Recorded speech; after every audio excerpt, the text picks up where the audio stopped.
Mwezi Mei 2025 unaenda kuhitimishwa kwa takwimu mpya zinazoonyesha wasanii 10 wa Tanzania wanaosikilizwa zaidi kwenye mtandao wa YouTube, yani YouTube Music. Katika nafasi ya kwanza kama ilivyotarajiwa ni Diamond Platnumz akiwa na wasikilizaji milioni 10.2 kwa mwezi. Diamond pia ameendelea kuwa kinara wa muziki wa Afrika ya Mashariki kutokana na mfululizo wa matoleo yake ya kimataifa na ushawishi mkubwa wa kibiashara mpaka hivi ambavyo tunazungumza. Lakini anayefuatia nafasi ya pili ni Juma Jux mwenye zaidi ya wasikilizaji milioni 9 mpaka sasa hivi, na mafanikio ya Jux yamechochewa na mikakati yake ya kuunganisha Bongo Flava na Afrobeat, na hii ni baada ya ushirikiano wake na Fino kwenye God Design, moja kati ya ngoma ambayo inafanya vizuri mpaka sasa hivi. Lakini pia na kichocheo kipi ambacho ni EP yake ambayo ametoa juzi kati hapa, na extended playlist yake au EP mpya ambayo ameitoa wiki moja imepita. Tatu Bora imekamilishwa na Harmonize, of course ana zaidi ya wasikilizaji milioni 7.65, ambaye licha ya drama na ushindani ambao anaziendeleza katika mitandao ya kijamii, ameendelea kuwa miongoni mwa majina makubwa zaidi nchini Tanzania na akishika nafasi ya 3. Zuchu mwenye zaidi ya wasikilizaji milioni 3.9 kutoka record label ya WCB ameendelea pia kushikilia nafasi yake kama mmoja wa wanawake wanaoongoza kwenye Bongo Flava, na Zuchu ameonyesha uthubutu licha ya ushindani mkubwa ambao pia anaendelea kuupitia kwa wasanii wa kike ambao pia wanaiwakilisha Tanzania kwa ujumla. Abigail Chams mwenye zaidi ya wasikilizaji milioni 2.69 pamoja na Jay Melody mwenye wasikilizaji milioni 2.69 pia wanashika nafasi ya 8 na 9 kwa pamoja, na Abigail Chams of course ameonyesha ukuaji wa kasi kubwa zaidi, huku Jay Melody akivuma kwa nyimbo za mapenzi zinazogusa uhalisia wa maisha ya sasa hivi. That's why ukiingia kwenye challenge sweet TikTok challenge nyingi ambazo zinafanyika kwenye mitandao ya kijamii, kwenye nyimbo zile za Jay Melody mara nyingi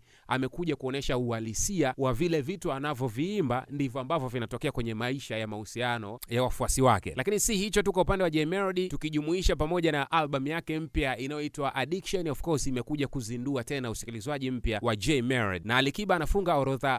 anafunga orodha hii akiwa na wasikilizaji milioni 2.37 na akidhihirisha kuwa bado ana mashabiki wa kudumu. Uaminifu wa mashabiki wake unamweka kwenye 10 bora kwa miaka mingi mpaka hivi ambavyo tunazungumza. Yote kwa yote, hiyo ndo top 10 ya wasanii wanaoongozwa kwa wasikilizaji wengi katika mtandao wa YouTube kwa huu mwezi Mei au mwezi wa 5 ambao tunaenda kumaliza 2025. Na kukumbusha, nafasi ya 10 ni Alikiba ana zaidi ya wasikilizaji milioni 2, nafasi ya 9 ni Jay Melody ana zaidi ya wasikilizaji milioni 2 pia, nafasi ya 8 ni Abigail Chams ana zaidi ya wasikilizaji milioni 2, nafasi ya 7 ni Zuchu ana zaidi ya wasikilizaji milioni 3, nafasi ya 6 ni Mbosso ana zaidi ya wasikilizaji milioni 4, Rayvanny ameshika nafasi ya 5 ana zaidi ya wasikilizaji pia milioni 4, nafasi ya 4 ni Mario Totobali ana zaidi ya wasikilizaji milioni 6, Harmonize yuko nafasi ya 3 ana zaidi ya wasikilizaji milioni 7, Jux yuko nafasi ya 2 ana zaidi ya wasikilizaji milioni 9, na Diamond Platnumz yupo kileleni nafasi ya kwanza ana zaidi ya wasikilizaji milioni 10 mpaka hivi ambavyo tunazungumza. Asante kwa kujioni na mimi siku zote ambapo nakaa hapa na kukupatia taarifa mbalimbali zinazoendelea ndani na nje ya mipaka ya Tanzania. Cha kufanya hapo chini kuna maandishi yana rangi nyekundu, yabonyeze, lakini pia bonyeza alama ya kengele ili wa kwanza kupata taarifa mbalimbali ambazo siku zote hapa